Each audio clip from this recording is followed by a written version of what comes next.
Doctor Anshuman, जिस तरह से अब कोरोना हम देख रहे हैं कि शहर को छोड़ के, मतलब शहर को छोड़ के नहीं, शहर से गांवों तक भी पहुंच गया है।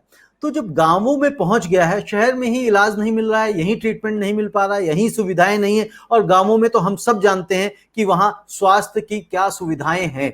तो ऐसी स्थिति में आप आने वाले समय में क्या हालात देखते हैं? इससे निपटना क्या आसान रहेगा, या हमें बहुत ज्यादा घबराने, परेशान, डरने वाली बात नहीं है? नवीन जी, डर के भी कुछ नहीं कर लेंगे। स्वास्थ्य व्यवस्था की हालत जो है गांव में, आपको पता है।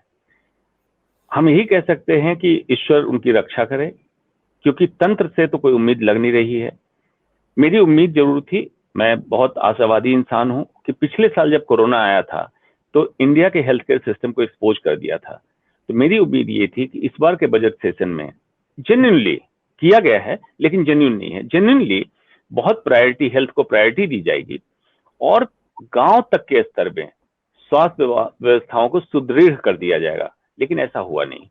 अगर पीएचसी पे सिंपल पैरास्टामोल की गोली, ऑक्सीजन की फैसिलिटी, टेम्परेचर चार्टिंग, एक डॉक्टर, कुछ पैरामेडिकल स्टाफ अगर पहुंच जाते तो ये स्थिति कुछ और होती। उसके ऊपर होता है सीएचसी, कम्युनिटी हेल्थ सेंटर, उसके ऊपर होता है टर्सरी सेंटर।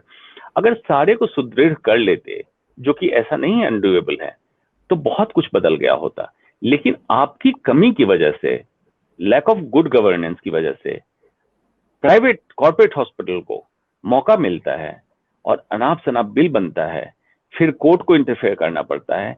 ये डराने वाली स्थिति है। और बार बार मैं अपने इसमें यही कहता हूं कि जिस देश में कॉर्पोरेट हॉस्पिटल की संख्या और पुलिस चौकी की संख्या बढ़ने लगे तो देश विफल हो रहा है, इसको मानिए। इसका मतलब क्या है? पहले, देश प्रिवेंशन पे, किसी बीमारी की रोकथाम पे काम नहीं कर रहा है। दूसरा, सरकारी संस्थान अस्पताल के मौजूद नहीं है, इसलिए कॉर्पोरेट हॉस्पिटल बढ़ रहे हैं। और crime because of education and unemployment बढ़ रहा है, इसलिए पुलिस चौकी बढ़ रही है। इस पे गौर करे, तब मैं मानूंगा गुड गवर्नेंस। आज जो हो रहा है वो है राम भरोसे हिंदू होटल, गॉड गवर्नेंस है।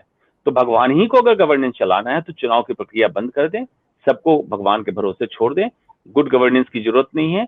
अगर मेरी बात सुनिएगा तो good governance versus God governance में दर्शक कंपेयर कर लें, आपको क्या चाहिए, आपको आंसर मिल जाएगा।